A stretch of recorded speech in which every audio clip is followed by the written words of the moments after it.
Si es así, bueno, que se les pase aquí adentro. Antes de comenzar a conversar con Luna y con Ernesto, tenemos unas palabras de Manuel, que está aquí. Un aplauso para Manuel.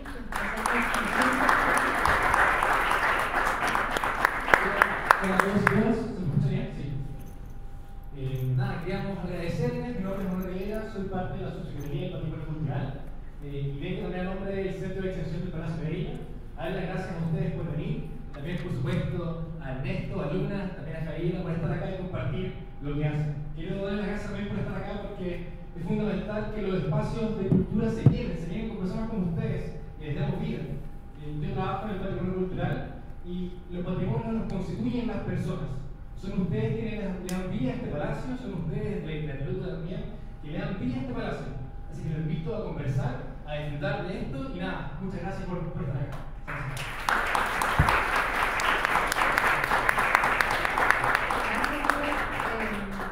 Bueno, en primer lugar,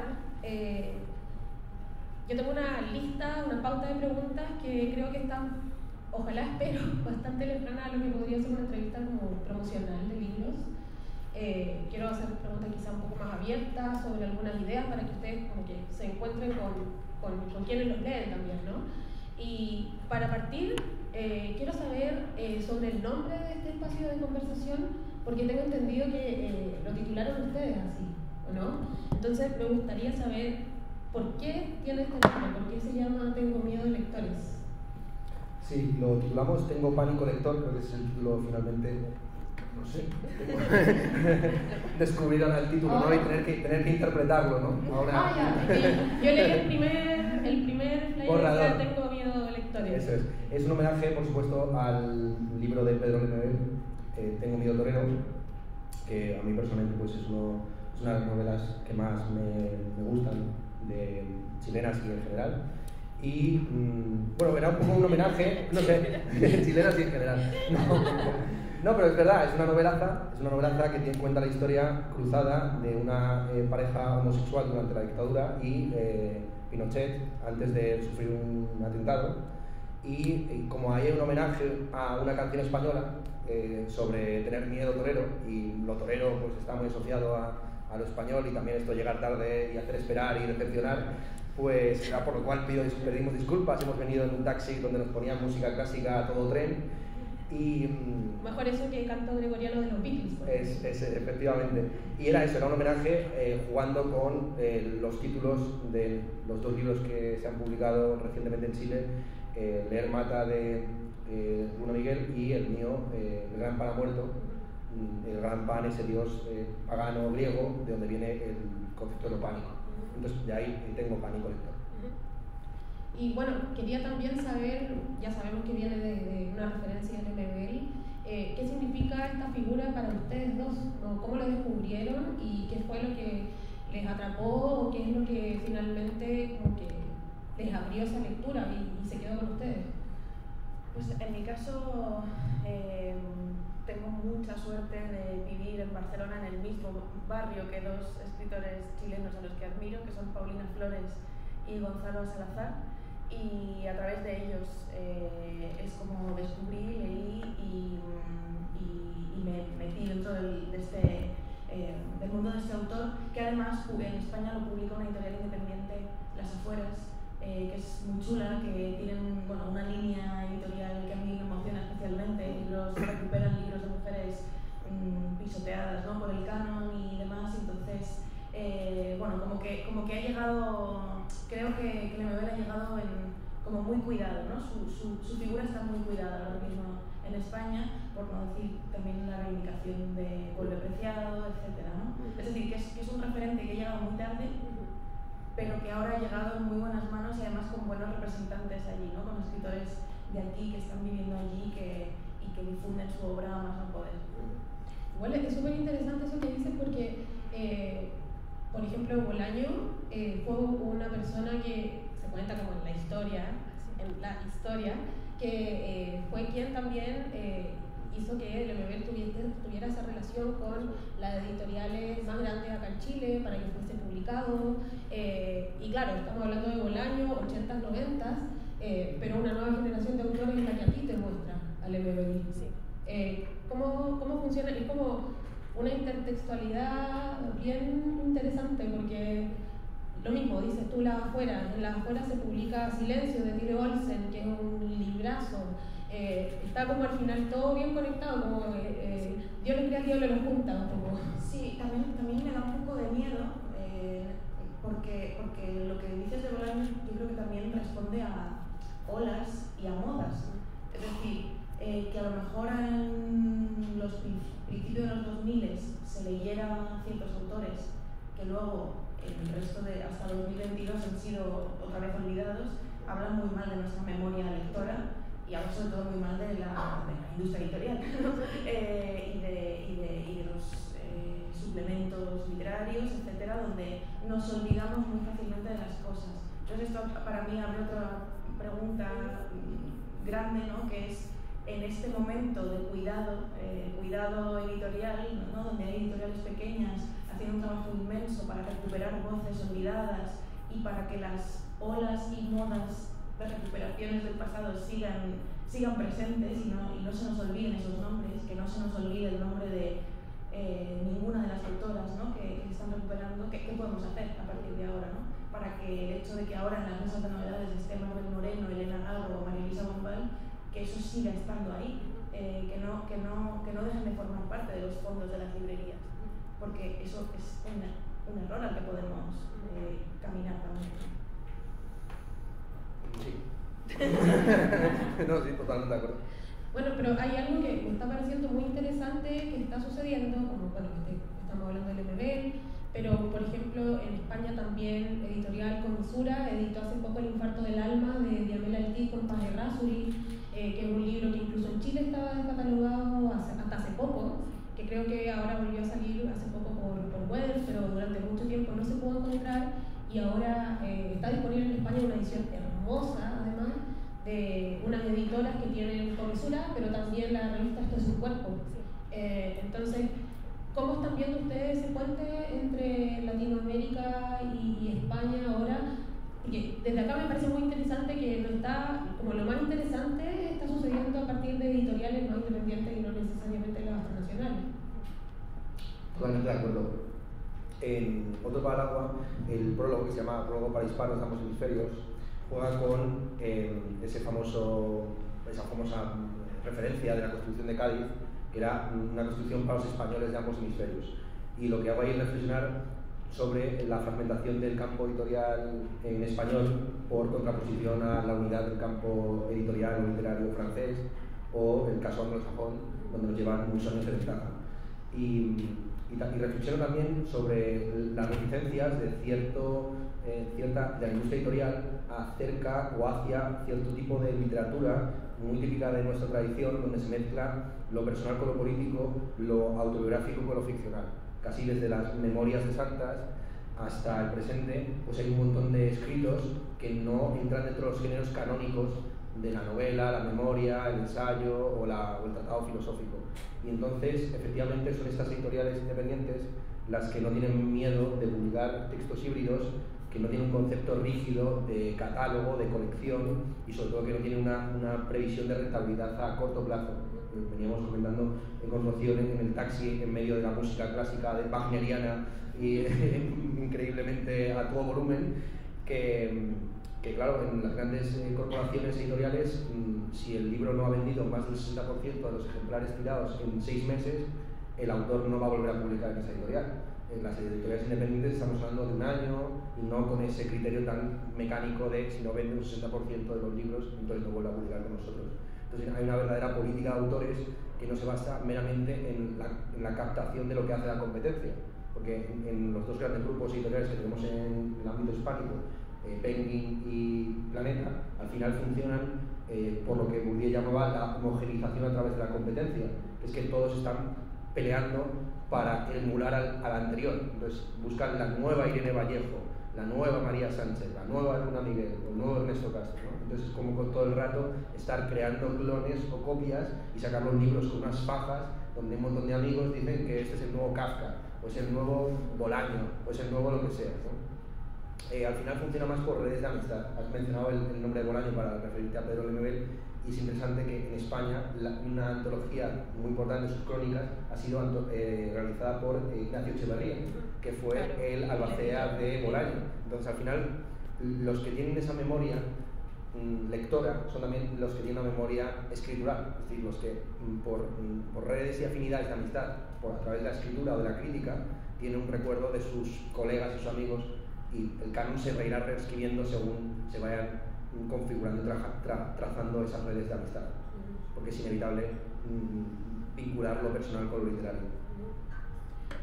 Qué bueno que tocaste tu prólogo, porque tengo una pregunta del prólogo.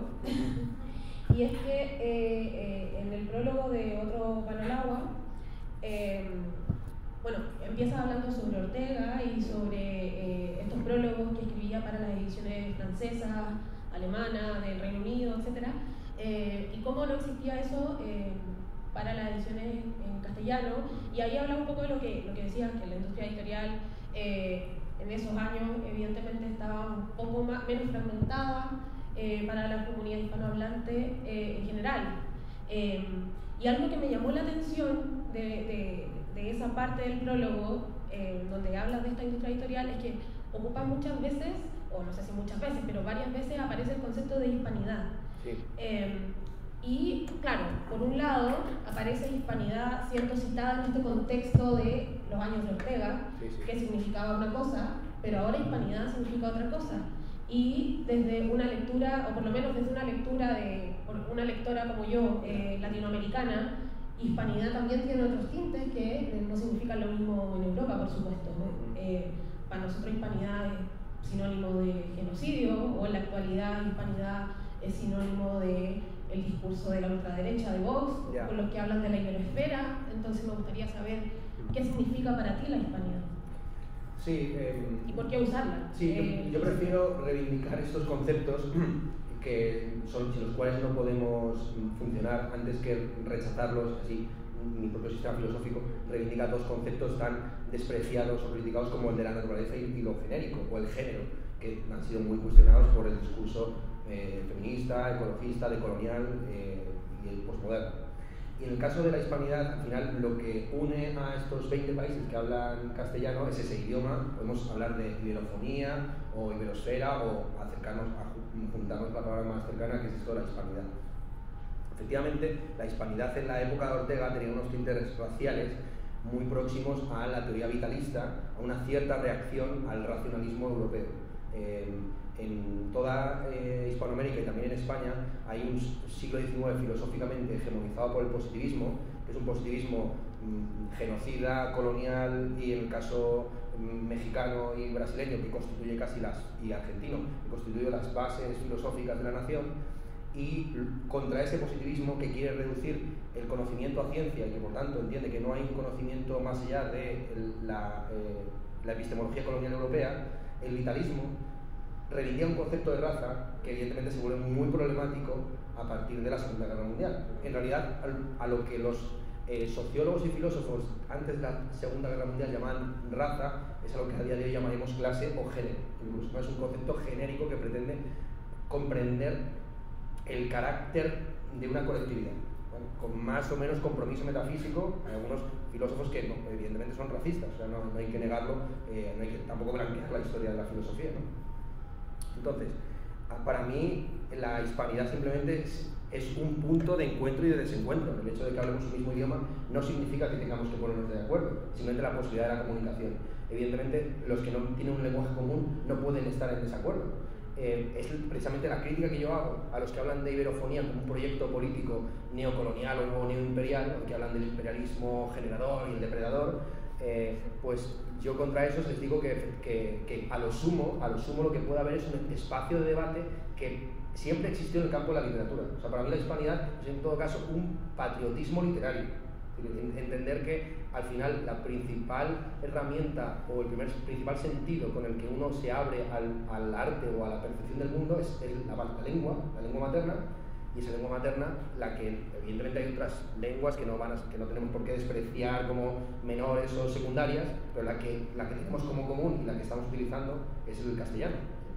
utilizo hispanidad simplemente para no regalar ese concepto a la ultraderecha. Creo que es precisamente una enseñanza muy inteligente de los ciclos de izquierda de la última década, ha sido no renunciar a los grandes conceptos, no retificarnos en lo presuntamente subversivo alternativo, sino intentar conquistar, como se ha dicho en el comienzo de esta charla, los lugares de patrimonio, los espacios que ya son comunes, y no regalarlos así a primeras conceptos tan importantes como la naturaleza, el género o la hispanidad a estos proyectos que en el fondo son más exclusivistas de lo que la palabra permite. Claro, entonces, yo como latinoamericana, el término latinoamericano, como sabes, es un término que se acuña en el proyecto imperial francés de establecer una cabeza de puente en México con Maximiliano, y se utiliza el término latinoamericano para incluir a Francia entre esos países latinos de herencia latina que pueden lanzar sus garras coloniales hacia América.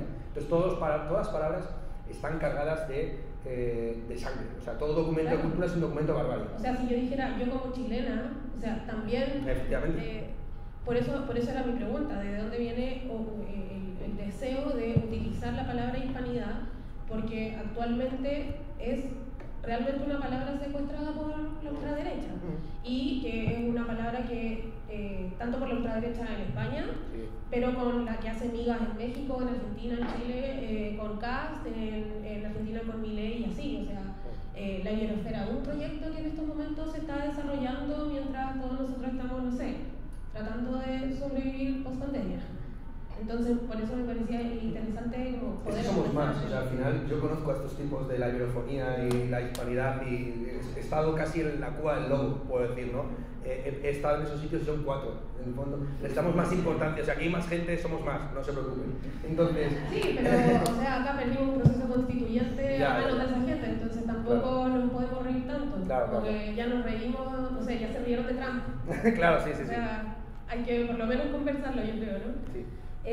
Bueno, tengo una pregunta que tiene que ver mucho con leer Mata, y bueno, obviamente leyendo tu libro pensé mucho en las definiciones, porque pueden haber muchas, los motivos, las vivencias que forman a alguien como lector, como lectora, o a alguien como escritor o escritora.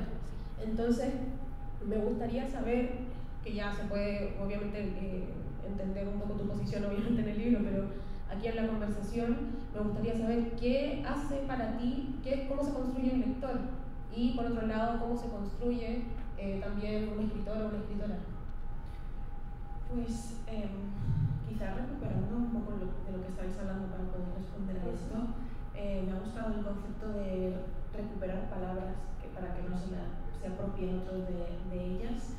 Y yo creo que una de las cosas que me ha dado, sobre todo, no la escritura, creo que esto por lo que me has preguntado lo he reflexionado después de haber escrito más leer Mata que mientras lo escribía, pero una de las cosas que también me ha dado es también recuperar la palabra lector como alguien activo, un artista también, ¿no? Como alguien... antes separamos lector y escritor como si el escritor siempre fuera lo más importante. Me gusta esta sala porque estamos abajo, normalmente en otros espacios los autores están arriba y se habla desde un lugar como en el que se nos da muchísima importancia, pero una de las cosas creo que he aprendido con leer Mata es precisamente a reivindicar esa figura del lector como alguien creativo, como alguien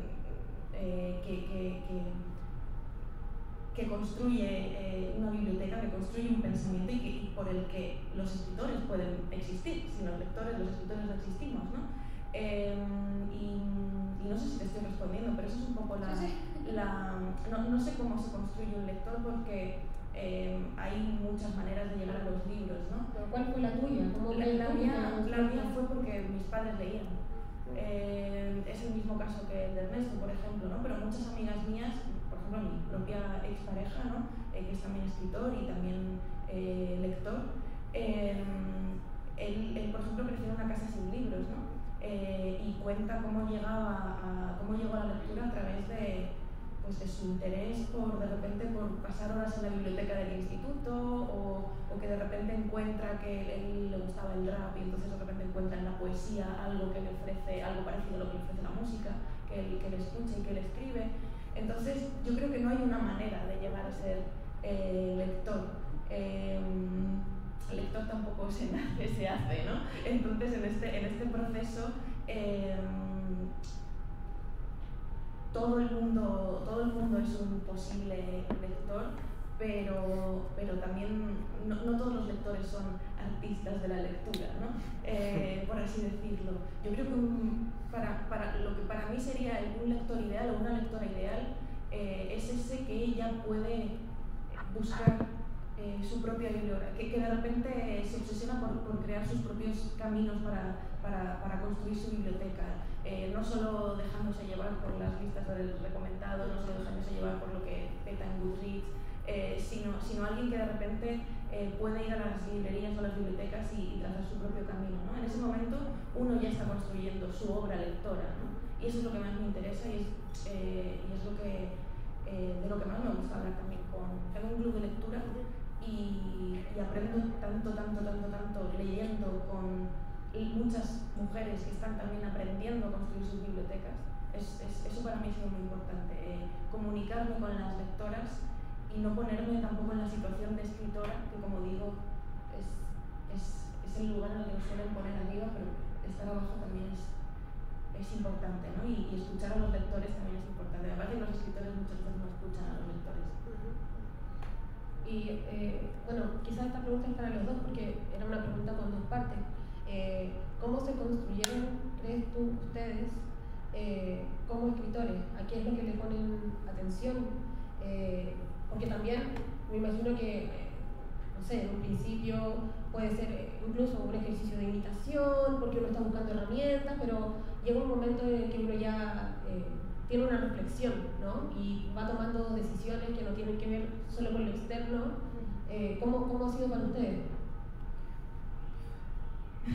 Me siento vieja en esta respuesta porque claro, de repente pienso en que es que partiste muy joven. Claro, o sea, bueno, pienso en que soy vieja, pero pienso en eso, ¿no? Que hace ya, que no te puedo responder con exactitud porque han sido ya muchas etapas, han sido ya muchos libros publicados, han sido muchas vivencias, muchas lecturas, muchos viajes y muchos errores. Entonces yo no sabría decir cuándo me convertí en escritora porque creo que todavía lo estoy haciendo, o sea, suena como un poco de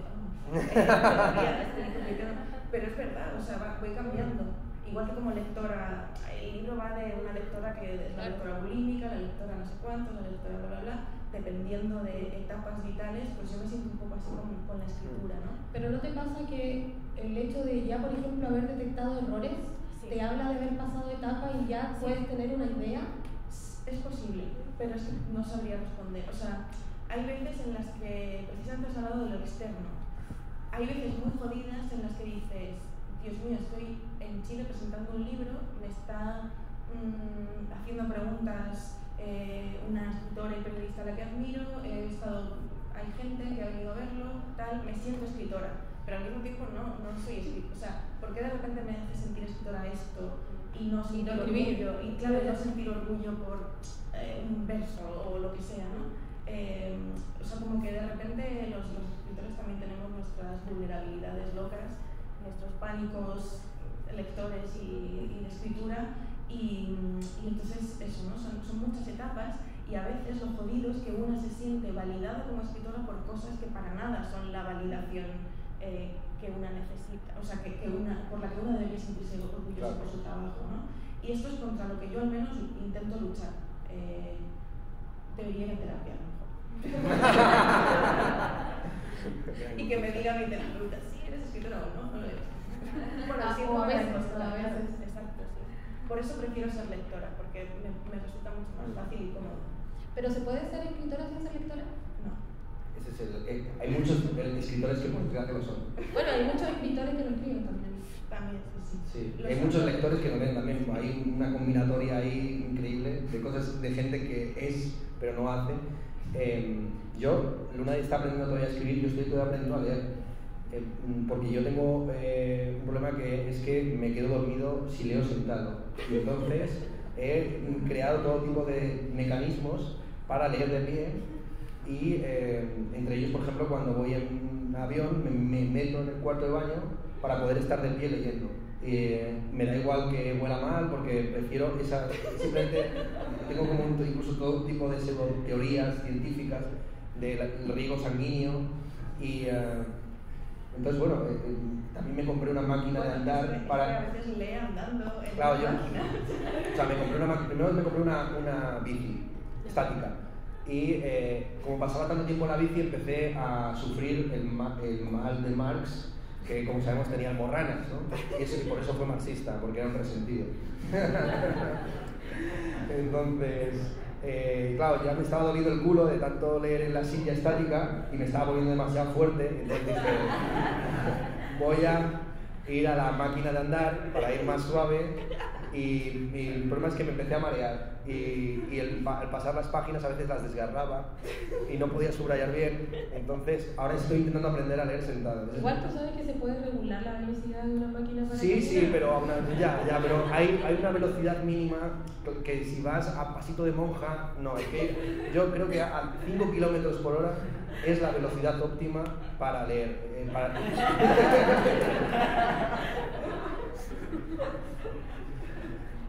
Ya está. Bueno, Luna, quería saber porque esta no es tu primera obra, entre comillas, de no ficción. Entonces me gustaría saber qué crees tú que a ti te entrega la no ficción o qué encontraste en la escritura de no ficción que quizás no encontraste en la narrativa o en la poesía. ¿Qué te entregó? Pues, a ver, claro, yo estuve 6 años escribiendo 3 artículos diarios para Playground. Claro. Entonces como que para mí el periodismo era una manera de aprender trucos, de ordenar ideas de otras maneras, de escribir rápido, porque yo escribo muy lento en general, pero el periodismo me obligaba y sobre todo esa empresa infernal me obligaba a producir mucho, muy rápido y eso, ¿no? Entonces, creo que esto, o sea, de hecho, los ensayos que he publicado lo he hecho después de dejar el periodismo, porque en parte necesito todavía esa escritura de no ficción, esa escritura de divulgación, esa escritura de enseñar cosas. O sea, para mí el ensayo que he escrito hasta ahora, el de las perras, Caliente y Leer Mata, son ensayos divulgativos a mi juicio, donde la bibliografía es de lo más importante. Sí, es como abrir tu biblioteca. Y lo que me ayuda, o sea, lo que quiero hacer yo con mi obra ensayística es mostrar de manera lo más ordenada y bonita y entretenida posible cosas que sé que gente que me lee por la narrativa, por la poesía, por el periodismo, con la que van a aprender cosas que a lo mejor yo he tenido la suerte de verlas antes o de leerlas o de poder tomarme el tiempo de sentarme a explicarlas, ¿no? Por ejemplo, aquí mismo está el diario sobre la lectura de Ulises de James Joyce, y creo que es un diario que tiene a su vez una lectura feminista de la obra que pocas veces, que en el año que estamos viviendo ahora, que es el año de Ulises, ¿no? Del centenario de Ulises, no ha salido en ningún otro lugar, ¿no? Entonces, para mí, la escritura ensayística me aporta eso, ¿no? Poder mostrar algo que creo que todavía no se ha hablado, no se ha visto, o que yo no he visto en los círculos también que frecuento, y poder dar claves para que luego la gente siga investigando sobre esos temas, ya sea sobre escritoras olvidadas, ya sea sobre libros sobre leer, o ya sea sobre sexualidad, etc. Esos son los temas así sobre los que he ensayado. Y bueno, ¿cómo creen ustedes que el tiempo los ha cambiado como lectores? Porque me imagino que eso también va mutando, ¿no? Sí, muchísimo. Yo, como dice Luna, también tuve la suerte de nacer y criarme en una casa con libros, pero no empecé a leer en serio hasta los 16 años. Y lo cuento la anécdota en el prólogo de Otro Palagua, como estando en cuarto de carrera, cuarto de carrera de la ESO, o sea, cuarto de secundaria sería, aquí en Chile, tenía dos opciones, una tirar por las ciencias, que era lo que quería mi madre. Bueno, mi madre es profesora de filosofía, mi padre es profesor de filosofía, mi hermana ahora es también profesora de filosofía, y mi hermano, que no ha estudiado filosofía, se fue tan lejos como para estudiar literatura comparada, que está al lado, y al final ha terminado traduciendo mis libros. ¿La literatura comparada con qué? ¿No? Esta es la broma de siempre, la literatura comparada con el vino, o la literatura comparada con el barro. Bueno, pues la literatura comparada con la filosofía, al final lo ha hecho mi hermano. Y en la casa aquella, a diferencia de Luna, que su padre le obligaba a hacer resúmenes de los capítulos del Quijote, pues en mi caso no. Con dibujo incluido. En mi caso a mí me no. obligaban a hacer la caligrafía, si me equivocaba me sacaban la hoja y tenía que partir unos... Yo me crié rusonianamente libre, sin responsabilidades, sin obligaciones de ningún tipo, y a los llegados de 16 años pues lo que había leído era Harry Potter, la saga Dragonlance y 4 cosas más, y aparte de los libros obligados en la ESO. Y entonces, al llegar a cuarto de la ESO y tener estas dos vías, mi madre quería que estudiara ciencias, mi madre se negó hasta el último momento de que yo estudiara filosofía, sabía que íbamos a... y al final sus 3 hijos han tirado por donde no quería ella, pasa muy a menudo esto de matar a la madre al final, y decidí pues pensar, vale, si voy a meterme por la carrera de humanidades, pues ¿qué seré de mayor? Entonces pensé que un gran negocio sería ser poeta. Entonces, que sería un gran trabajo a futuro, que podría hacer mucho dinero y que terminaría conduciendo Ferraris en Qatar, ¿no? Y bueno, pues vamos camino de ello, ¿no? Estamos camino de ello.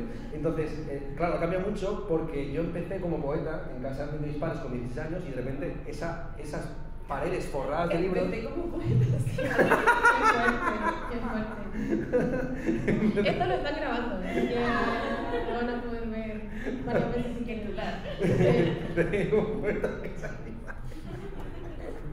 Bueno, sí que empezamos, bueno, tenemos un club de los poetas, leíamos poesía, tal. Mi padre, yo le pedí que me compraran un portátil y empecé a escribir mis poemas, y los escribía siempre de cara a la puerta para que no me pillaran. ¿No escribían los poemas a mano? Qué mal poeta, ¿no? Bueno, íbamos a publicar una plaqueta conjuntamente, pero Paula y la Vaca iba a hacer la edición, pero nos ha dicho que piadosamente no, las imprentas estaban copadas, y entonces yo creo que ha visto mis poemas y ha dicho: Chile no se merece esto, no se merece este ultraje. Chile no es poeta. Chile no puedes sostener. Sigo siendo empecé siendo poeta en casa de mi padre y sigo siendo poeta. Soy el mejor poeta en la casa de mi padre. Efectivamente. Y estoy antologado ahí, efectivamente. Entonces, bueno, a lo que vamos. Yo empecé a leer poesía y entonces, claro, esas paredes forradas de libros que para mí no significaban nada, de repente hubo ciertos tomos que se volvieron visibles, ¿no? Entonces, estos libros de poesía, y el resto, este ensayo, esta narrativa, no me servía.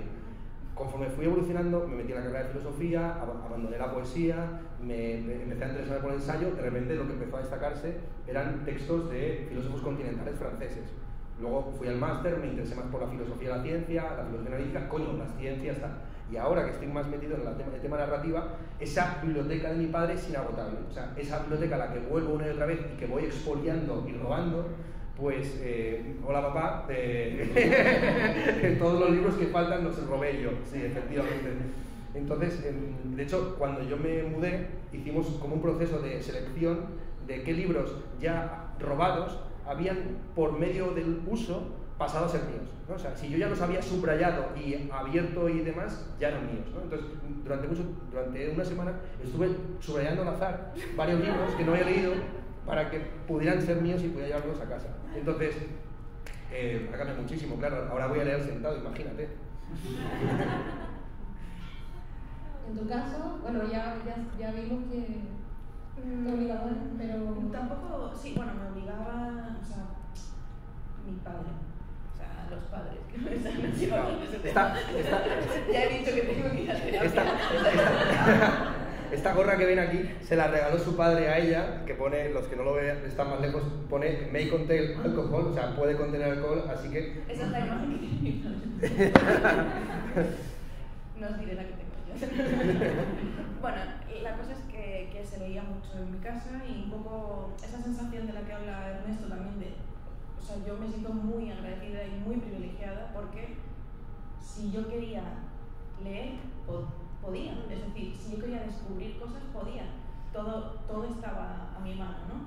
Pero luego también llegó la época de querer, y esto otra vez, o sea, Lacan y todo aquí tendrían muchas opiniones, pero una de las cosas que me obsesionó cuando me fui de casa a los 17 fue tener más libros que mis padres, haber leído más que mis padres.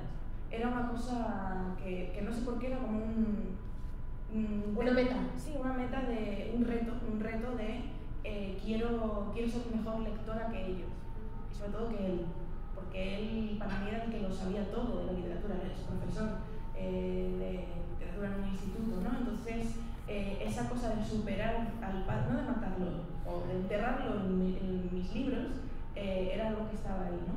Y creo que también siempre me quejo de la competencia, de la competitividad, pero soy una lectora muy competitiva también. Es decir, si de repente él se va a leer el Ulises en una semana, pues yo me lo tengo que leer en 3 días.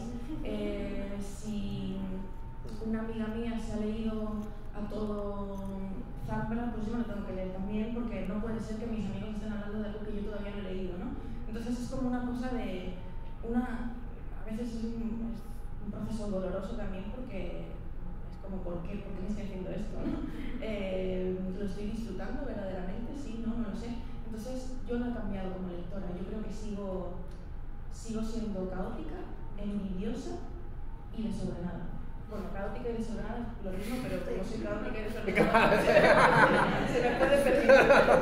Bueno, pero el leer mata creo que hay de eso que estás diciendo ahora. Exacto. O sea, sí, es sistematizar mi desorden, básicamente. Bueno, hay la charla, se llama Tengo pánico, lectores, y me gustaría saber eso, ¿a quién le tienen pánico? Y que les cuenten a los lectores, las lectoras. A sus preguntas. A la economía. ¡Joder! Apoyo. A la inflación, ¿no? De repente, a la prima de riesgo.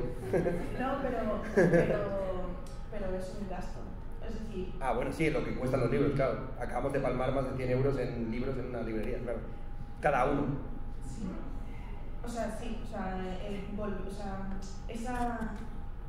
Esa cosa de repente estar a fin de mes, bueno, en realidad cobro a fin de mes, o sea, estar al 24, ¿vale? Antes del cobro. Sí. Estar como en esa semana de mierda y estar con mi hijo y pensar, estamos comiendo arroz porque me he comprado 4 libros ayer, y ser mala madre por culpa de la lectura. Es decir, priorizo muchas veces el consumo de libros que arreglar Que la canasta básica. Exacto, que comprar el jabón para la lavadora, ¿sabes? O sea, sí.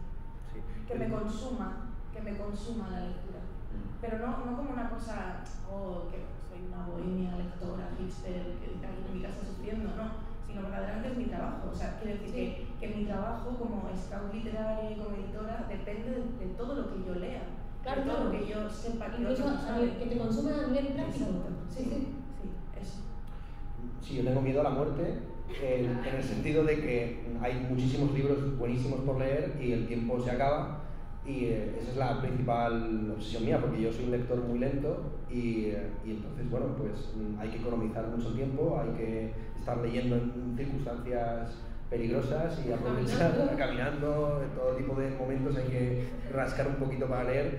Con hemorroides ya. Y luego tengo miedo al espacio, porque claro, se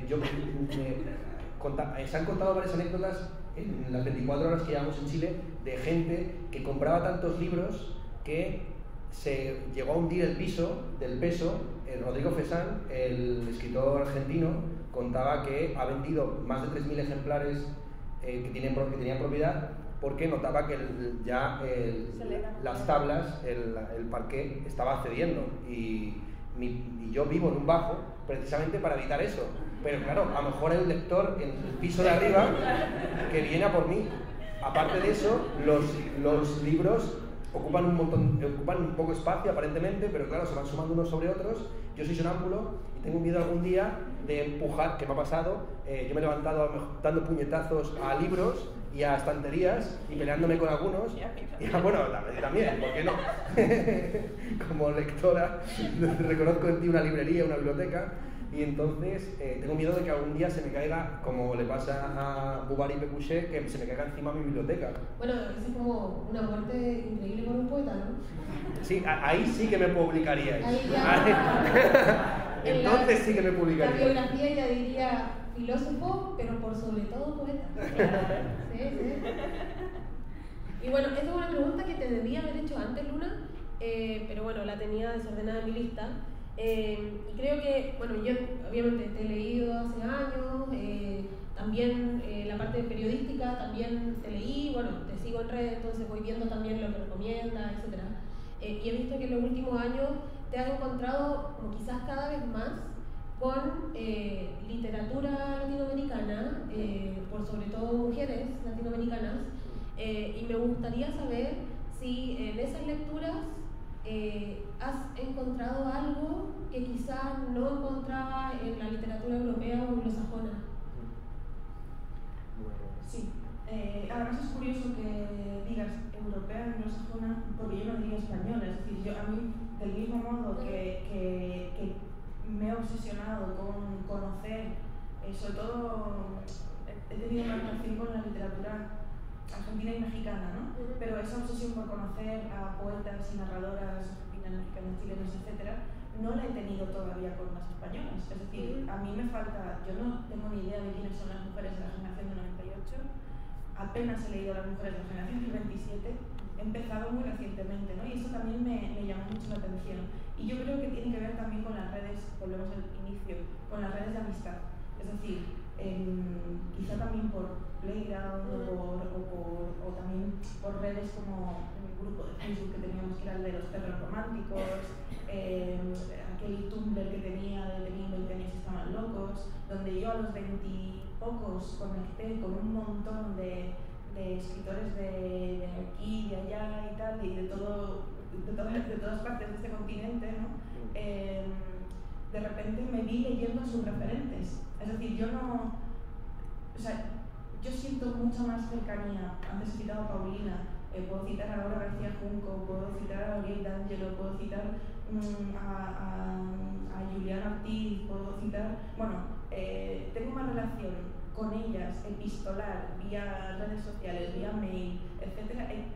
He compartido más con ellas que a veces con mucha gente de mi generación en España y además he empezado a leer a sus referentes. Entonces, de repente me vi leyendo autoras que no se podían conseguir en España, y además he tenido la suerte enorme de poder viajar a festivales, etc., y poder arramblar, hacer pesca de arrastre en las librerías y llevarme todos esos libros que allí era imposible conseguir en ese momento, ¿no? Y yo creo que ha sido eso, ha sido por enfermedad de transmisión lectora con mis amigas, ¿no?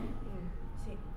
Y es por eso que he leído a sus madres y a sus abuelas, ¿no? Y entonces me he querido meter también en ese árbol genealógico.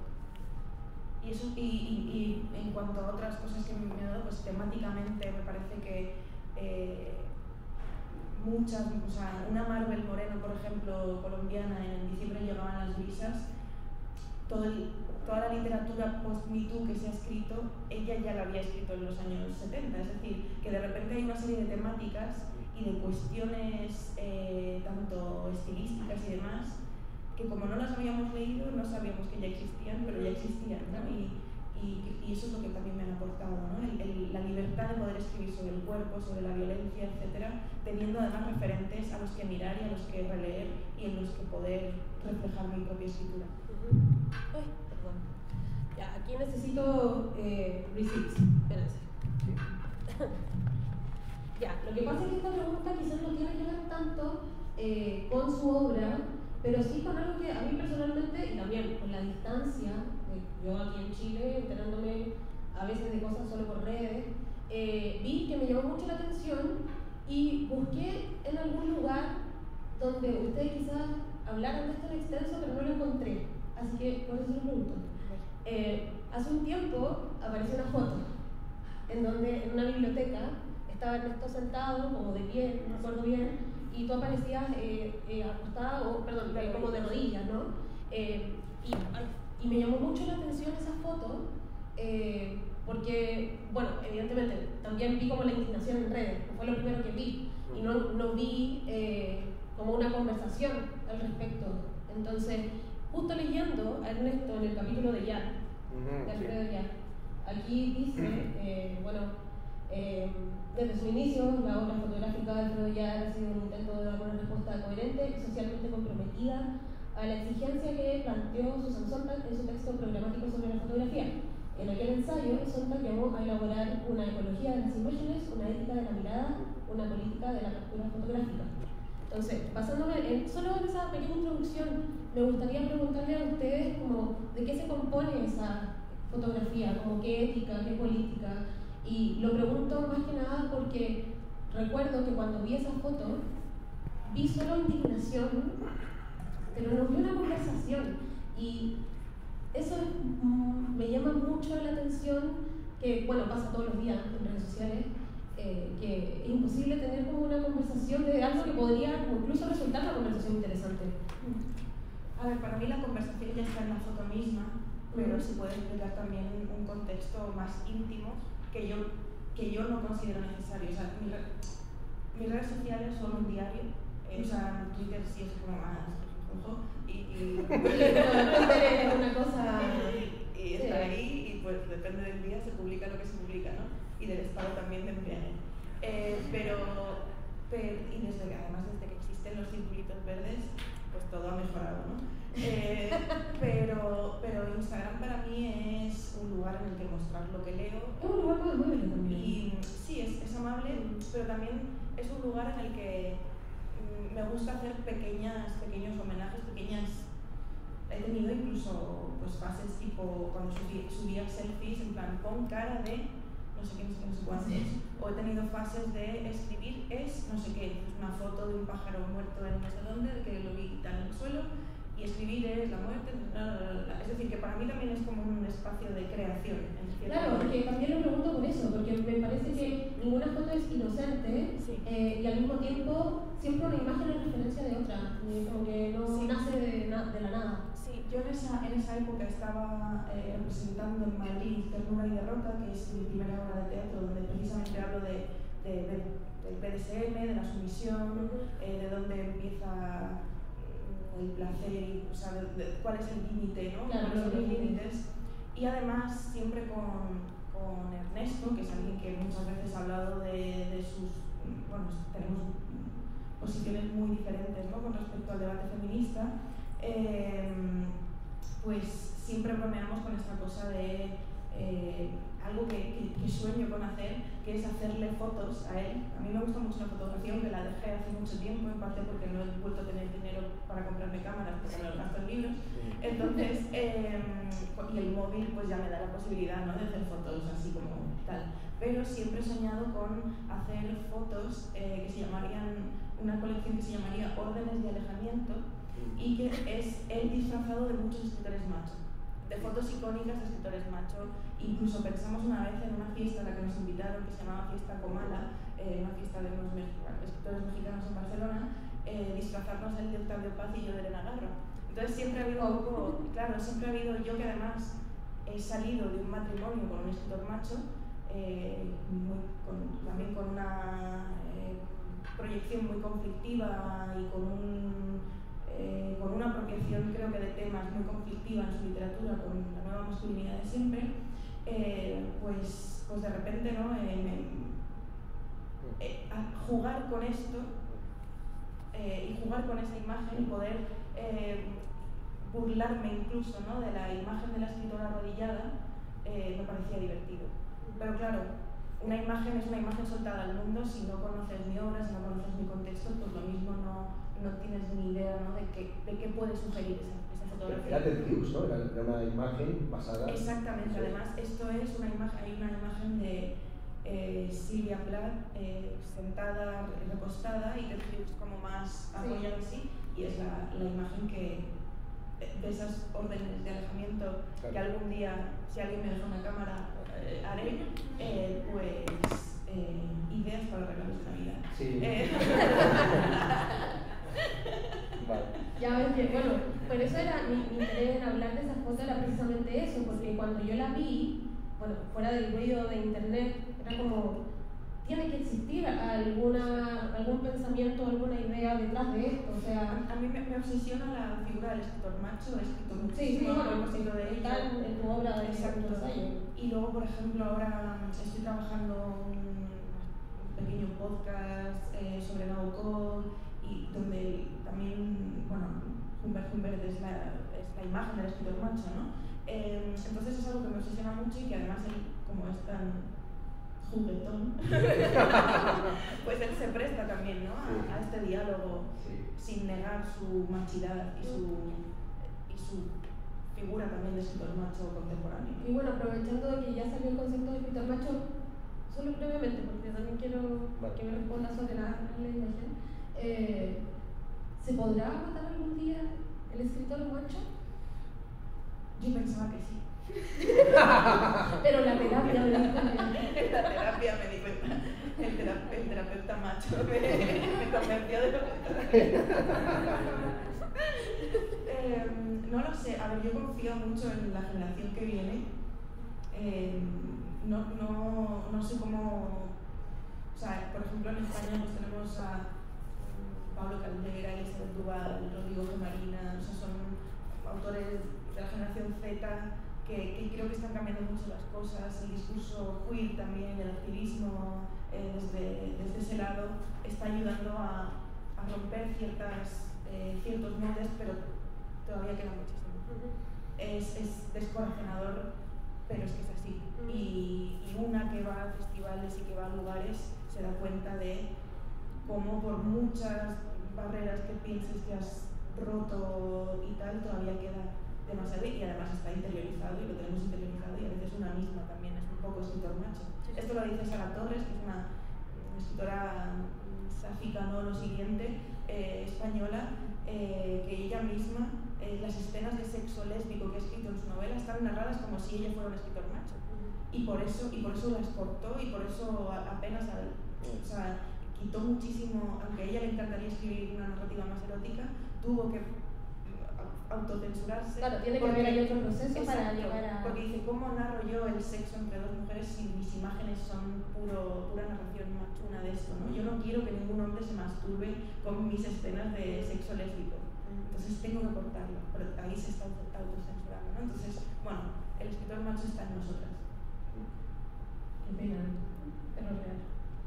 Sí, sobre el texto sobre Alfredo Yar parte de una pieza en la que él regresa a una foto icónica de Kevin Carter, un fotógrafo que ganó el premio Pulitzer por fotografiar a una niña muerta de hambre en Etiopía con un buitre detrás. Kevin Carter se suicidó un año después, no aguantando la carga de conciencia que supuso esperar más de media hora a ver si el buitre se acercaba a la niña y extendía sus alas como si fuera el ángel de la muerte.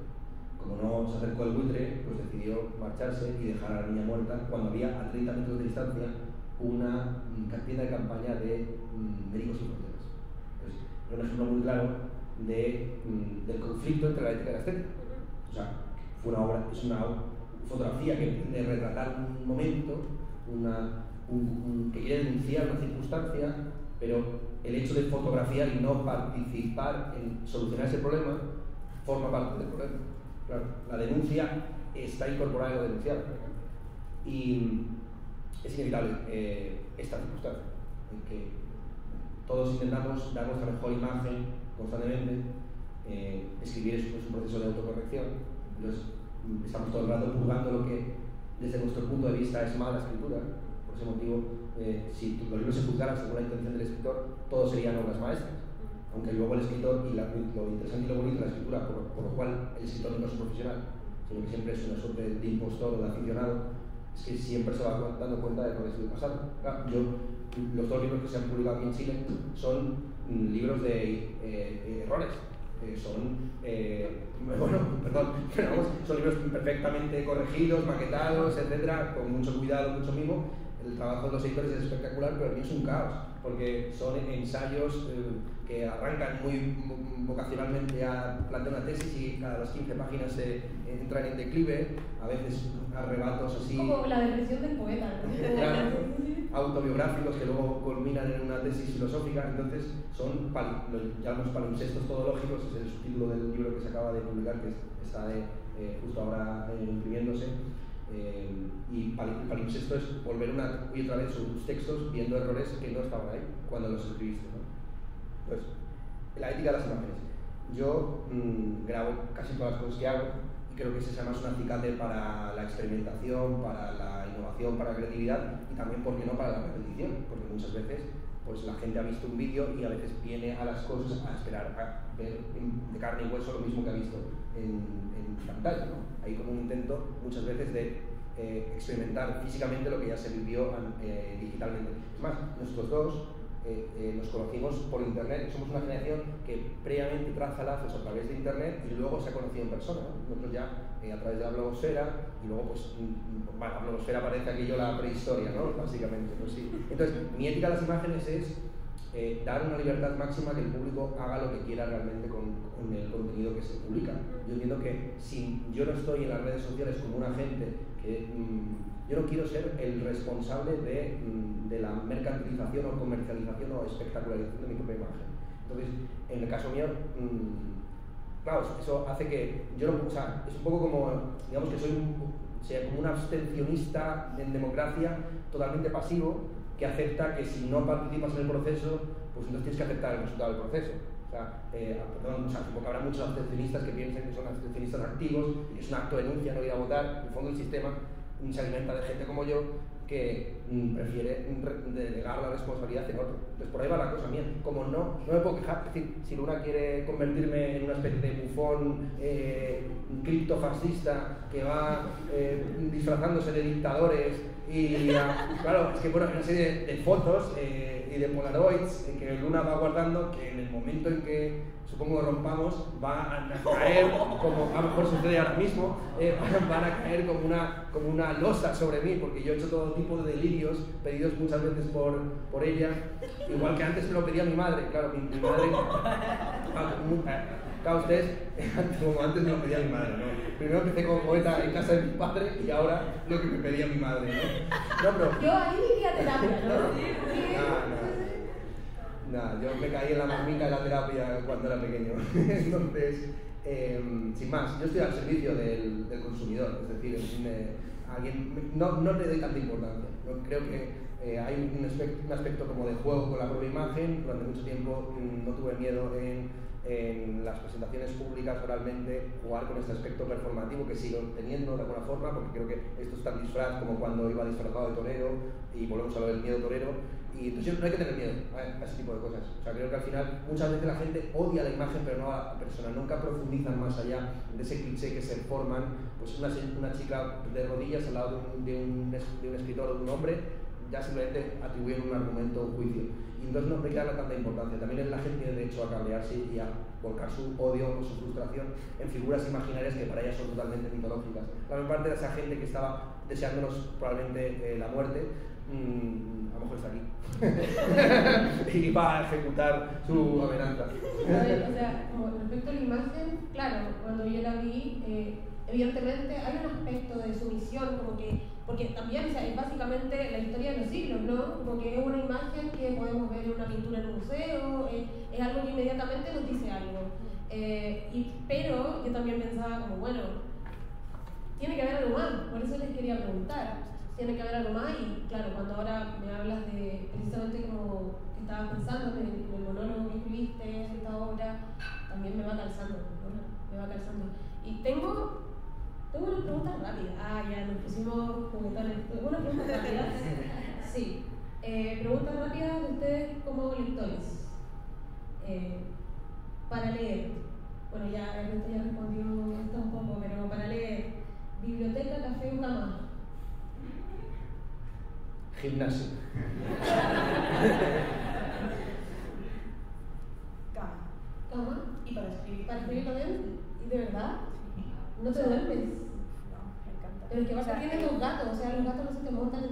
Claro, todos aquí. Sí. O sea, Los libros los tienen los gatos en realidad. Ya, bueno, leyendo, marca página o doblar la hoja. Ya sabemos. A ver, ya vamos a ¿no? A hacer el pequeño. A ver, ¿qué opinión tenéis? ¿Qué? Vale, hacemos un como que levante la mano. A ver, eso, ya. ¿Quién usa? Este es el verdadero referéndum, ¿no? Sí, El sí, verdadero sí. referéndum, a ver quién gana ahora. Ya que estamos en un lugar donde el proceso falló, vamos a hacer votación con la mano. ¿Marca páginas? ¿Quién? Ya. ¿Y quiénes son los salvajes que doblan la hoja? bueno, Mira, sí. No, pero va a ganar marca página, yo creo. Ganó la página.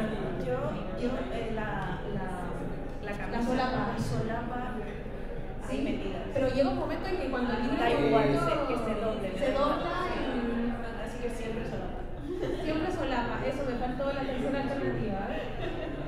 Me encanta que generamos debate. Bueno, a ver. Wow. Tranquilo. Wow. Sí, esto es como el test de BuzzFeed. ¿Qué tipo de persona eres? ¿Leer de noche o de mañana? Mañana. Yo te cometo el error de leer por las tardes después de comer y quizás ese es el error por el que me quedo dormido.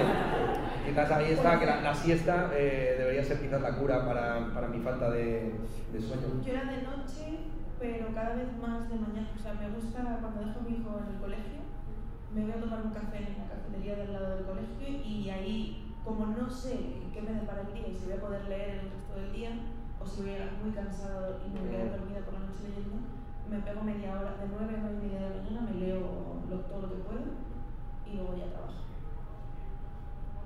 Igual leo de mañana. Mi cabeza funciona. ¿Leer solo o acompañado? Hemos leído muy buenos libros en compañía tú y yo, ¿no?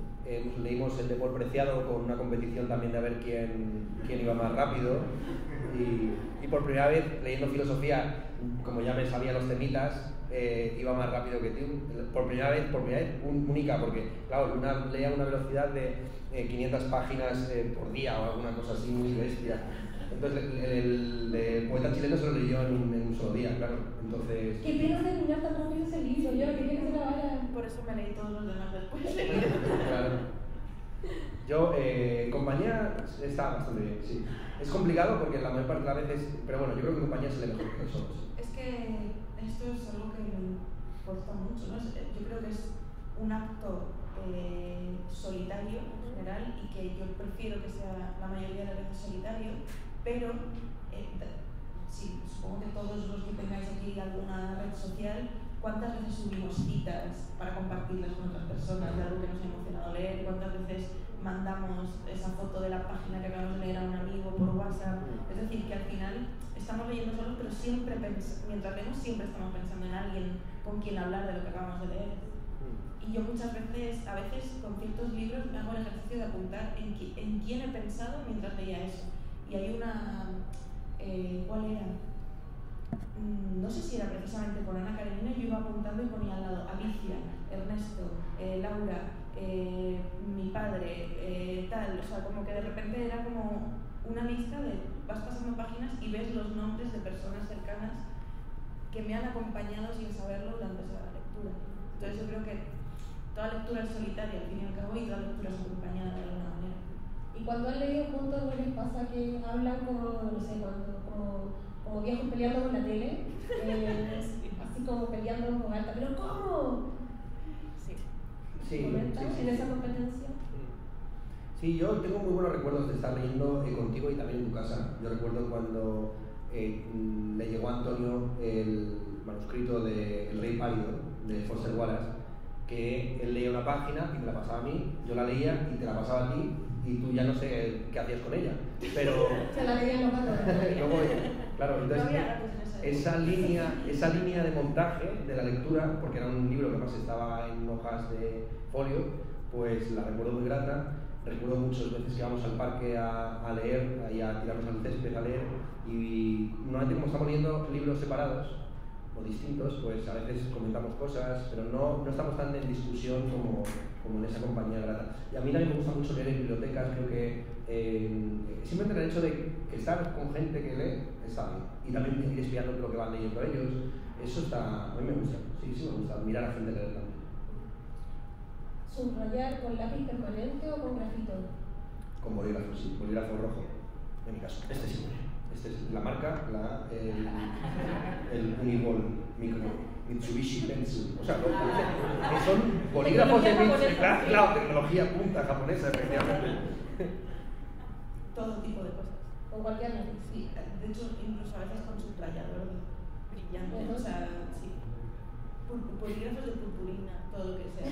Me encanta coleccionar bolígrafos así, cookies de colores y tal, y los uso para subrayarlo todo. Bueno, tú ya en medio lo ¿Y ellos qué? Eso, bueno, ya, es verdad, perdón, ¿subrayas con lápiz permanente, pasta o con grafito? Primero, no, es que así no lo entendemos. Así no lo entendemos. Levanta la mano con grafito. Ya, gente que duda. ¿Con lápiz permanente? Ya, esta gente sabe que no subraya. ¿Conocen su Gente que no subraya, ¿No wow. ¿No subrayan? ¿Y qué hacen cuando quieren subrayar? Toman nota aparte. Vale. Y pegatitas, estos los posits, ¿alguien pone posits en el margen? A ver, bastante gente. Bastante gente. Yo hacía eso antes, no rayaba los libros y tomaba notas aparte y llegó un momento en que, mira, es mío. Ya no importa. Bueno, ya lo esto que viene ya quizás lo respondiste un poco antes, pero lo voy a hacer igual. Anotar comentarios dentro del libro o en una libreta aparte, precisamente. Las dos cosas. Yo, las dos cosas, sí, efectivamente. Bueno, acá ya también ustedes respondieron un poco, ¿no? Fuerza, chicas. Yo también estuve ahí. ¿Leer con vino o con café? Con vino. Con vino y café, a la vez. Con licor café. No, con piscola. Eso es populismo.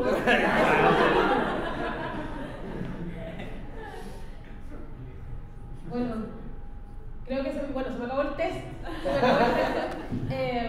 Pero quería como tener un momento también para saber si ustedes querían hacerle alguna pregunta a Ernesto o a Luna. Yo ya hice la mayoría de las mías, pero no quería dejar de tener un momento también para que ustedes puedan preguntar, para que no estén como decíamos antes. Pero antes tienes que contar también cuál es tu peor vicio como lectora. ¿Peor vicio como lectora? Oye, no venía preparada porque no me preguntaron nada. Hombre, no te hemos respondido mira, súper íntimas. Sí, es verdad, pero yo venía de preguntona acá. A mí me pasa algo que creo que quizás pasa como en todos los ámbitos de mi vida. Aquí podríamos conversarlo en terapia, claramente. Pero soy una persona muy ansiosa. Entonces, leo por placer, pero también leo por trabajo. Se me juntan varias lecturas a veces al mismo tiempo. Y sufro mucho cuando no tengo el tiempo para leer. Ahora hace poco me pasó por trabajo que no podía leer lo que realmente quería leer y me sentía súper frustrada, como qué mierda lo que estoy haciendo, debería estar pudiendo leer, entonces como eso, como mi acercamiento a la lectura, como también es por trabajo, muchas veces me enoja o me hace sentir esa ansiedad de que me estoy perdiendo lo que quiero leer por placer. Y bueno, evidentemente un problema del primer mundo a cagar, o sea, ¿a quién le importa? Pero me pasa eso, cuando estoy leyendo algo que quizás es más por obligación que por que yo quiero leerlo y veo la pila de libros que tengo en el escritorio que compré porque quería, es como, oh chicos, lo voy a echar mucho de menos. Y bueno, eso también que aprendió a, entre comillas, perderle un poco de respeto a los libros en el sentido de los rayos, los doblos, como ya no tengo tanto esa veneración al objeto como de cuidarlo, que está inmaculado. A lo mejor es más venerar puede ser, pero igual eso viene de mi mamá, que es profesora de castellano, maestra del colegio, y ella me enseñó desde muy chica como que los libros eran entretenidos, eran placenteros. Entonces mi acercamiento siempre fue también eso, como desde la entretención, eran como un juguete más, pero los libros había que cuidarlos, porque costaba mucho conseguirlos. Entonces, por eso no los rayaba y bueno, ahora sí los rayo. Pero no me pregunten por cosas, ¿no? ¿Tienen ustedes alguna pregunta? Yo puedo ser como Don Francisco, no sé con el micrófono igual. ¿Tienen pregunta? ¿Pregunta o tengo una reflexión? Pregunta, voy. Hola, me llamo Rogelio y tengo dos preguntas. Una primero para Ernesto, que es referente a cuál es la importancia que le das en tu obra al humor. Sí. Porque hace poco leí Jantipa y dentro de todo lo terrible que se está contando con respecto al campo de concentración, hay una parte donde uno de los personajes se pone a contar chistes. Entonces, como esa es la primera pregunta, la importancia del humor en tu obra, y la segunda es la importancia para ustedes de las bibliotecas que no sean las familiares, como la biblioteca pública, la biblioteca universitaria. Eso. ¿Hacemos una ronda de intervenciones? ¿O os parece? Sí, ¿Tiene ¿no? la mano en Porque he visto la otra mano por aquí, tú la otra mano también. ¿Sí? A ver, ¿hay más preguntas? La otra mano. Yo creo que. Sí, ¿tú tienes para apuntar? Toma. Vale, pues venga. Ya. Usted. Sí. Tenía una duda que de verdad que si no me la respondo no voy a poder dormir hoy día. Era que no me quedó muy claro si usaban los dos marcapáginas o sí, quería resolver eso. Y en segundo lugar, me gustaría como conocer si es que tienen como algún autor o autora como favorita, como latinoamericano, ¿cuál sería? Como cuál se podría nombrar? La idea sería como que nombraran uno y no nombraran casi todos. Y para Ernesto, si conoce como lo mismo, la misma pregunta, pero más como enfocado como a algún teórico latinoamericano como que le interese o que ya sea de filosofía o de arte, de lo que sea, como que se rescate algo como de aquí del continente. Eso. Vale. Yo tengo una pregunta para Luna. Pregunta muy, no sé si tan simple, pero relajada. ¿Algún consejo para las escritoras emergentes? O quizás que quieran ser escritoras, especialmente mujeres.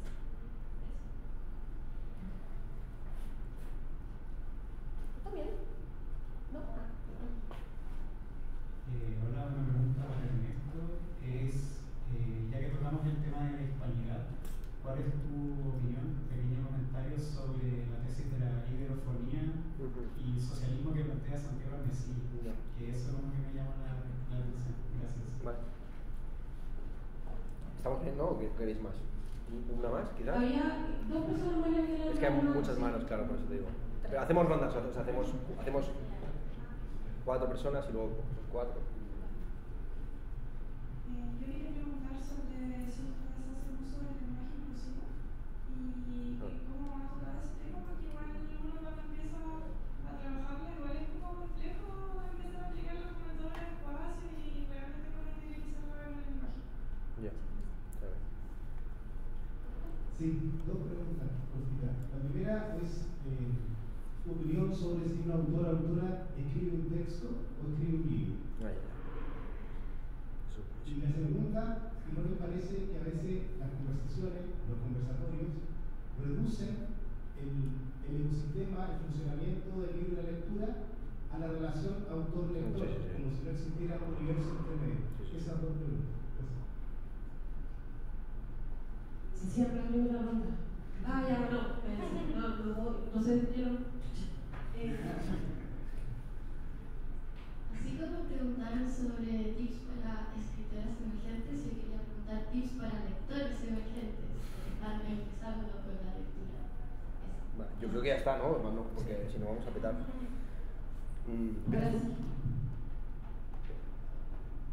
¿Tienes un micrófono? Sí. Si quieres una ayuda. Venga. A ver, de autores latinoamericanos preferidos, voy a ir a una cosa que parece muy obvia, pero precisamente como es obvia quiero reivindicarla. Es una autora que he leído en distintas etapas como lectora y como escritora, a la que siempre vuelvo y a la que ahora estoy leyendo sobre todo como pensadora y a quien reivindico como pensadora, que es Alejandra Pizarnik. es una obviedad, pero precisamente eso, porque como es obvio y como la reducimos muchas veces a una figura obvia y oscura y prescindible e infantilizada, exacto, creo que hay que releerla y releerla bien. Y ahora que justo este año es el 50 aniversario de su suicidio, pues se han publicado obras interesantes, se han reeditado obras interesantes, y yo recomiendo mucho sus diarios, porque como lectora, cada vez que descubro un autor, libro o algo interesante, clásico, siempre voy a ver en el buscador del Kindle qué dijo ella en sus diarios, y normalmente me abre puertas fascinantes, ¿no? Y de hecho en Leer Mata, gracias a Alejandra Pizarnik, yo pude leer bien, creo, algunas partes de Ulises de James Joyce, así que sí, Alejandra Pizarnik como pensadora es mi reivindicación de hoy. Carlos Reynoso, el antropólogo argentino, para mí fue muy importante durante mucho tiempo. Estuve leyendo sus libros, además en un verano muy cálido en Madrid, que hacía como unos 50 grados en la sombra, y recuerdo los delirios de estar, además me puse a ver mate, que yo, simplemente por argentinizarme un poco más, leyéndole a él, y para mí este es un referente importante, sí. Además es un escritor un poco conocido y muy buen, o sea, muy crítico, desde luego, de cierta filosofía postmoderna. Vale, marcapáginas, yo sí utilizo marcapáginas, pero es un fenómeno reciente, porque hasta ahora lo que hacía era meter objetos dentro del libro. Normalmente el bolígrafo con el que estoy subrayando, a veces el móvil. ¿Qué es lo más raro que has metido dentro de un libro? He metido muchas cosas raras dentro del libro. Sí. No era una pregunta. ¿Se cuenta en Leer Mata? El Leer Mata se cuenta de un libro que tiene Luna en su casa con un marcapáginas particular. Ahí o sea, cómprense el libro. Lean el libro. Efectivamente. Y las bibliotecas públicas pues son importantísimas. Uno de los espacios para mí preferidos del mundo es la Biblioteca Nacional, allí en Madrid, y además, en fin, todas las estatuas que hay ahí, la representación bueno, en fin, muy masculinizada, evidentemente, de la historia de la literatura española, pero, no sé, o sea, son como mis héroes, ¿no? Que están ahí y los nombres labrados. Mi hermano iba a la Biblioteca Nacional, además, a escribir, no a leer, y se ponía justo delante de la placa de Quevedo, pero simplemente porque no tenía un foco por detrás. Entonces era que Quevedo le hacía sombra. Quevedo le hacía literalmente sombra, y entonces nunca llegó a terminar la obra, que está escribiendo además en inglés, el loco de mi hermano. Y yo he ido muchísimas veces allí a leer unos libros imposibles, inencontrables, a desenterrar unas cosas que casi se deshacían en mis manos, y esa experiencia de la lectura de libros así viejos y antiguos y verdaderas reliquias, pues para mí ha sido maravillosa. Sí. Para mí las bibliotecas son fantásticas. Cuando estaba en la universidad siempre me quedaba por la tarde en la biblioteca, y la idea de cerrar la biblioteca. Yo me conocí en persona a Juan Manuel de Prada cerrando la Biblioteca Nacional los dos. Estaban clausurando a las 9 de la noche. Quizás no es un escritor tan conocido por aquí, Juan Manuel de Prada, un escritor conservador español que también está muy aficionado a los bohemios de comienzos de siglo, y recuerdo pues esa sensación de levantarte y las dos personas que quedáis ya empujados por el segurata sois él y tú, ¿no? Y eso, bueno, una maravilla. Bueno, hay una cuenta que es una de mis cuentas favoritas de Instagram, que es Cristina Morales Out of Context, y ahí aparece un video donde ella dice como que las bibliotecas lo mejor es que son calientitas. Les recomiendo mucho, bueno, evidentemente lectura fácil de Cristina Morales, pero también esa cuenta porque creo que entrega súper buenas cuñas. Cristina y da consejos para los libros, sí, también. Sí. ¿Tienen más? Sí, la ronda. Te toca a ti bibliotecas públicas. Marcapáginas, lo que sea. O sea, es que lo que toque. Sí y no. O sea, lo mismo, meter bolis, meter el ticket de algo, o sea, no sé. Pero doblar páginas no, porque yo las doblo porque hay algo que me interesa. Entonces, si doblo... Hay un sistema. Claro, ¿no? Entonces, si doblo una página para marcar que voy por ahí y no me interesa nada que hay en esa página, pues, o sea, como que me confundo, ¿no? Y luego lo de las bibliotecas, sobre todo cuando estudiaba en el instituto, es por esta cosa precisamente de huir de la biblioteca paterna. Yo encontraba en la biblioteca pública de Almería, que es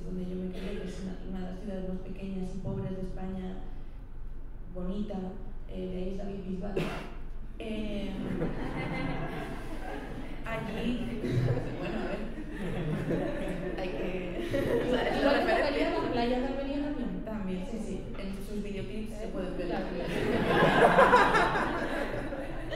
Entonces, yo iba allí y allí, por ejemplo, me leí todo Melitotón, por ejemplo, a los 13 o los 14 años. Entonces, y ahí como que me gustaba estar allí porque yo no tenía dinero para comprar libros y además si quería libros, pues era mi familia la que me los daba, pero al mismo tiempo la biblioteca era ese lugar en el que podía yo refugiarme también y sentir que eran un poco parte de mí esos libros. Y ahora, si vamos a la biblioteca, sobre todo con mi hijo, porque en su colegio les llevan mensualmente a la parte infantil de la biblioteca del barrio, además hay un parque al lado, entonces él ya demanda, o sea, él ya no pide solo ir al parque, sino que pide subir a la biblioteca para ver qué hay de nuevo por allí, ¿no? Así que eso, yo ahora en la biblioteca pública la asocio a la crianza. A la pregunta sobre el humor no tiene ningún papel en mi obra, está totalmente excluido. Yo soy un autor profundamente serio, que nunca ironiza ni dice lo contrario de lo que quiere decir. Efectivamente, la ironía es un mecanismo clásico de la filosofía desde Sócrates para desvelar los mitos y las falsas creencias del momento. Y engarzo con la cuestión del conversatorio. Una entrevista que he hecho hace poco para un medio chileno, me preguntaban cosas así muy clichés del tipo ¿cómo es ser escritores en pareja? O ¿en qué momento te diste cuenta de que eres un todólogo? La típica entrevista para periódico de conocimiento solapado, o sea, basada en la solapa y el titular del libro, ¿no? ¿Cómo te conseguiste el prólogo de Unamuno? Entonces, decidí contar una historia de que mi bisabuelo conoció a Miguel de Unamuno una tarde de lluvia en Salamanca y le pidió que por favor escribiera un prólogo porque pensaba crear una raza de superfilósofos cruzando los mejores genes y me pareció que era más interesante contar esta historia de ficción irónica que responder cosas que son casi formales y que ni siquiera interesan al periodista, ¿no? Entonces, y voy a ver conversatorio, efectivamente, toda la industria mediática de promoción de la lectura es la gran enemiga de la lectura, porque en el fondo la lectura es una experiencia, como se ha dicho, íntima, personal, que va a la contra muchas veces de estos mecanismos de promoción y de lanzamiento que lo que buscan es fetichizar a la figura del autor. Es importante que haya espacios para compartir lo que se lee o lo que se escribe. Creo que esos espacios son muy enriquecedores y yo los promociono mucho. Yo como profesor, la mayor parte de mis clases son clases donde los alumnos han leído algo y han tenido que escribir algo y debatimos sobre lo que se ha leído y lo que se ha escrito, lo que se ha pensado. En el fondo, siempre les digo una y otra vez que la filosofía, en todo caso, puede enseñar vagamente un poquito a hablar, leer, oír y escribir. Ya está, no hay más, recibir y dar. Es lo fundamental en filosofía y en otros campos. Entonces, sí, creo que aquí en Otro Palo al Agua hay una nota a pie de página en la que me critico mucho ese tipo de formatos de fetichización del autor, un poco lo que ha comentado Luna, de arriba, en los pedestales, en los podios, etc. Y yo intento siempre, tanto en mis conferencias como en mis apariciones en público, desmitificar. Bueno, ya es que yo mismo soy un mito bastante flojo en ese sentido. ¿Alguna cosita más? Bueno, hablando de mitos, pues el tema de la hispanidad y la iberofonía. Tuve un debate justamente con Armesilla en México que se grabó, pero no sé si va a ser emitido en público en algún momento. Y yo lo que le dije, mi propuesta era una propuesta estética. Yo fui allí a exponer el concepto de lo barroco, entender que el concepto de lo barroco permite construir una historiografía distinta donde la experiencia cultural, literaria y política de la hispanidad en sentido amplio no quede al margen de la modernidad. La modernidad es un discurso, y el discurso ilustrado y el discurso del Renacimiento es un discurso eurocéntrico donde siempre se entiende que lo que debe renacer es la cultura grecorromana. La ilustración siempre sea una ilustración científica que va contra la religión, contra la oscuridad, contra los pueblos colonizados que son ignorantes y que deben ser elevados de su minoría de edad intelectual. Entonces, la alternativa del barroco es entender que o sea, ya el propio barroco como estilo literario específicamente hispano y la concepción del barroco como una concepción histórica donde el pasado puede siempre ser redimido por el presente, está en Walter Benjamin, que están muchos autores, para mí eso me interesa muchísimo. Y mi reivindicación es una reivindicación estética, lo decía, la iberofonía no tiene sentido como proyecto político, lo decía, sois unos frikis, sois 4 frikis que estáis jugando al Risk y creyéndoos que el Victoria 3 es real. O sea, yo soy un viciado que, tengo que reconocerlo, he conquistado el mundo con Chile. En Victoria 3, lo tengo que revelar ahora, yo en la campaña general, bueno, no sé si conocen el Victoria 3, un juego en el que ustedes toman las riendas de un país en 1836 y lo conducen a la quiebra económica o al triunfo imperial y colonial. Pues efectivamente, lancé una guerra contra Argentina y luego contra Brasil, me conquisté todo el continente y luego me lancé a la colonización de África. Lo hice con Chile, efectivamente. Entonces, esta gente se cree que el Victoria 3 es real, ¿no? Entonces, es ficción, señores, no es realidad esto. Y en todo caso, si existe una iberofonía, será una iberofonía artística o estética, que no obstante, no se queda en el arte por el arte o en la sino que tiene una penetración política, pero más bien en la transformación de la ideológica o de la conciencia. Es más, estos presuntos marxistas ortodoxos que pretenden reivindicar el materialismo verdadero, al final terminan agarrándose a mitos aureolares como Hernán Cortés, la religión católica o la desmitificación de la leyenda negra. Yo le decía, ustedes son marxistas culturales, ustedes también son marxistas culturales. Solamente que su batalla cultural es la batalla de lenguaje inclusivo o en fin, otra serie de asuntos, la representación de los colonizados o de los racializados en la televisión o en Netflix, sino que su pelea es la pelea contra la leyenda negra. Entonces son peleas quijotescas, son peleas contra fantasmas. Entonces la gran novela a la que Luna obligaron a copiar a mano cuando era pequeña, esa novela contra todas las novelas, esa novela contra el mero hecho de leer, ya los está deslegitimando, yo creo, ¿no? Entonces, por ahí iría la cosa. Y ya cierro porque he hablado demasiado. Quedaban esas preguntas de las escritoras nuevas y las lectoras nuevas. Vale, pues cierro con eso. Lenguaje inclusivo, por ejemplo, sobre todo en redes sociales, cuando intento utilizarlo muchísimo, con la X, no me gusta la E, no me gusta cómo suena, pero claro, la X luego yo no, o sea, el lenguaje inclusivo lo utilizo escribiendo, no hablando. Todavía no he sido capaz de utilizarlo hablando sin sentirme extraño. Lo he intentado, o sea, también depende con quién converses. Si estás en un lugar en el que nadie tal, pero si de repente, pues yo que sea, amigues se ponen a hablar con la E o hacen ciertos esfuerzos, como que de repente como que te sientes más cómoda, ¿no? Entonces en los lugares en los que yo me muevo me resulta, incluso siendo lugares muy feministas y con discursos muy potentes, todavía eso no ha calado. Yo creo que en España utilizamos muchísimo menos el lenguaje inclusivo por lo menos aquí o en Argentina sobre todo. Sí, eso te iba a decir, que me parece que se utiliza mucho menos allá que en Latinoamérica. Muchísimo menos, sí. Y además hay un castigo constante de ¿qué haces escribiendo así? ¿No eres escritora? ¿Por qué pones esa E o por qué pones tal? Y como, bueno, me la suda. Pero me la sube.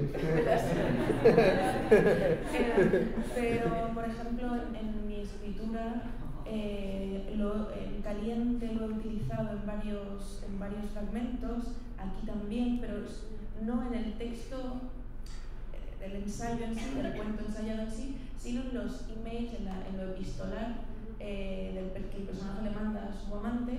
Ahí sí que se utiliza el lenguaje inclusivo. Es más en un contexto íntimo que en el contexto de la narración en sí, ¿no?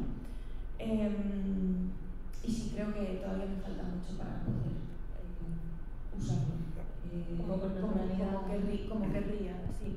Incluso a veces con mi hijo lo intento y ya el otro día por fin él dijo niñes, o sea que conversaciones con él como que han ido calando. Y pues a ver qué sale las próximas veces que tal. Y sobre consejos primero para lectoras, yo me dejo llevar por lo que comparten mis amigas. O sea, es decir, yo lo que te recomiendo es seguir a Javiera, si quieres sígueme a mí, que yo estoy publicando cosas de libros todo el rato. Es decir, ve mirando en quién confías, gente que pienses que su gusto puede coincidir con el tuyo en otros aspectos, ¿no? Pues incluso parece una tontería, pero qué música pone que escuchan o qué pelis les gustan, incluso cómo visten. Quiero decir, encontrar sintonía con ciertas personas, a lo mejor vas a encontrar sintonía con esas lecturas. Y a partir de ahí pues se te abre un mundo tremendo, ¿no? Yo Bookstagram para mí ha sido descubrir constantemente autoras, sobre todo el rato. Y eso me ha ayudado mucho más que las listas de mejores libros de tal o de cual. También tampoco está mal irse al canon y compaginar, es decir, compaginar cosas que puede compartir gente de tu edad, que seguramente sean cosas contemporáneas o que están publicando ahora, con la lectura de los clásicos, que me parece también muy importante. Y de hecho tener un pie en cada lado me parece lo más esencial. Sí, como no solo las novedades. Exacto, claro. Y además eso, poder compaginar, pues eso, irte a tu referente. Yo cada vez que voy a leer un clásico releo a Pizarnik, como he dicho, o cada vez que voy a leer X libros, miro qué han dicho miro qué han dicho en Goodreads personas que me interesan, las reseñas que escriben en Goodreads. Entonces, bueno, como que yo me iría alimentando un poco de todo eso sin perder el foco de los clásicos y sin perder el foco de lo que está pasando ahora, ¿no? Porque me parece que eso, ¿no? Hay que combinarlo. Y esto No, es que una recomendación que está yo haciendo flexi. Yo estoy flexeando. Sí. Esto es lo que, obviamente, esto es la plata que hemos devuelto históricamente y pero es mucho. Va a tener que venir muchas veces. Va a tener que venir muchas veces y comprar muchos más libros, sí. Entonces, yo creo que a mí, más de lo que ha dicho Luna, hablaría también de la confianza de los editores. Es decir, si te gustan ya varios libros de un editor, confiar en lo que ese editor va publicando porque sabes que va a estar en tu línea. Pues hay ciertas editoriales que simplemente por lo que yo ya he leído y lo que me ha gustado, pues he ido comprando. Por ejemplo, en el recorrido que hemos hecho por librerías esta tarde, yo he comprado Space Invaders de Nona Fernández, porque yo había leído Voyager que me había encantado, y en esta misma editorial me compré otro de Nona Fernández. Otro de Nona Fernández. Vale, todo Nona Fernández. Silvia Molloy, que está editado por ¿qué editorial es esta? ¿Esta es la misma editorial? Sí, la misma editorial, efectivamente. Que lo ha sacado Luna de una estantería que era La muerte de los filósofos en manos de escritores. No sé qué mensaje me está mandando exactamente. De Gonzalo Mayer Piña, porque me gustaba la descripción de atrás, o sea, razones por las que se compra. Hay risas ahí, claro. Hay risas dentro. Luego, bueno, esto me lo han regalado, he pasado por Planeta y me ha regalado Elisa Loncón, Azmapu, aportes de la filosofía mapuche para el cuidado del Love y la Madre Tierra. Bueno, esto es de Planeta poniendo estos subtítulos como enrollados, pero tiene buena pinta, tiene interés, luego lo voy a echar un vistazo. Y luego recomendaciones que me han ido haciendo, pues he confiado ciegamente en ellas. Me han dicho que Patricio Marchán sobre árboles y madres estaba bien, así que para adelante. Me lo ha recomendado el mismo librero que me ha vendido Las Medusas, Estética y Terror, de Silvia Svartbok. Y ¿quién lo edita ese? Este lo edita Marginal Editores. Y David Top, esto me lo ha recomendado el distribuidor de Big Sur, sobre música, filosofía, espacios, etc. De María Galindo, porque María Galindo me encanta y tiene un prólogo de Paul Preciado, entonces es ir, como he dicho Luna, y es la maestra de efectivamente. Luego porque también me lo recomendaron ayer, de Martín Cerdá, y La palabra quebrada, y Lo que la mano da, de Marcela Rivera, porque me lo ha recomendado el librero. O sea, al final esto es muy sabido.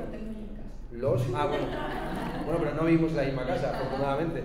Porque fueron Alma Negra, gran librería Alma Negra. Me caen muy bien los libreros y las libreras de Alma Negra. Claro. Bueno, pues por ahí va la cosa, ¿no? O sea, ese es el criterio con el que yo he comprado estos libros hoy, por ejemplo.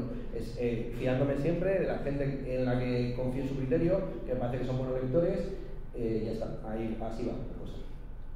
Y tengo una pregunta añadida a los consejos como para lectores. ¿No les pasa como, porque me parece que, claro, una gran puerta de entrada, buscar intereses similares en gente que consideras como con intereses similares, para la redundancia. Pero ¿qué pasa? Como que yo he encontrado mucho, he aprendido mucho y he encontrado muchos puntos de vista que quizás son totalmente opuestos a mí, de autores o autoras que quizás estoy en completo desacuerdo, pero que me han enseñado mucho. Entonces, como no descartar leer como lo que se supone que odiarías.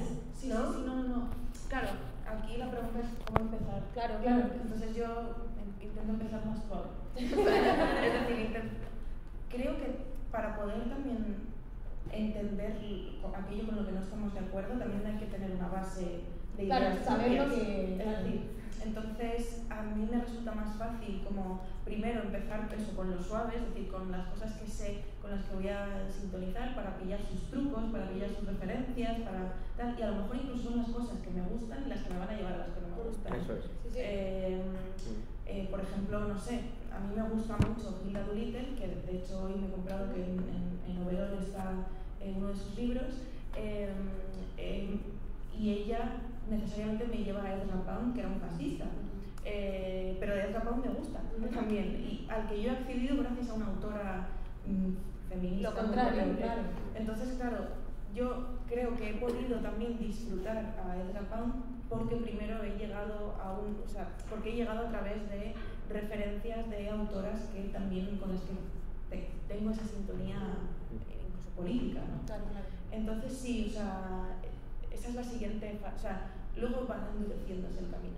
Claro, sí, es que lo que cuando la lectura se transforma en solo leer lo que es como yo o lo que se supone que describe un pensamiento como el mío, es una limitante terrible. Y yo esta cosa en la que solemos caer casi como un halago, pero que puede ser muy peligrosa, de me siento totalmente identificado con esto. Claro. A mí me parece, yo siempre me escamo un poco porque uno no escribe para que la gente se sienta en sintonía con lo que ha escrito, también para proyectar problemas y para hacer pensar, ¿no? y entrar en conflictos. Claro, por eso también como hay gente que odia a los personajes como no ejemplares ahora, como mujeres problemáticas, maternidades problemáticas, y siglos que son criticados por eso, cuando, bueno, así es la vida, o sea... Claro. Hay un poema muy bueno, el de la antología, de esa autora argentina, el que leyó Marlene Denis. Ah, sí, no me acuerdo. La morada... Me acuerdo de no acordarme, ¿no? Brusqueramente, sí, me acuerdo del libro. Lo pondremos en la descripción. Lo pondremos en la descripción, sí, abajo en los comentarios. Muy youtuber eso, ¿ah? Claro. Lo encuentran en la descripción. Sí. Pues si quieres, la última pregunta. Sí, era la de escritoras. Pues, a ver, normalmente, es que ¿qué consejo sobre qué, no? Normalmente la gente cuando pregunta eso suele ser, porque es lo que más me encuentro, es cómo llegar a publicar. Pero yo creo que cuando uno pide un consejo, alguien quiere escribir, los consejos deben ir más en cosas más técnicas o más incluso de estado de ánimo, de cómo enfrentarse cada día en una hoja en blanco y todas estas cosas, ¿no? Muchas veces eso, ¿no? Me doy cuenta de que las respuestas a este tipo de preguntas son, pues, conecta con gente, manda tus poemas en tal revista, tal. A mí eso me parece que no sirve para nada los consejos que yo pueda darte, porque además eso es algo que yo hice hace 1.000 millones de años y ya no me acuerdo de cómo era estar en ese lugar, ¿no? Inédita, no sé qué, no sé cuánto, tal. No estoy haciendo nada. Me voy, ya está.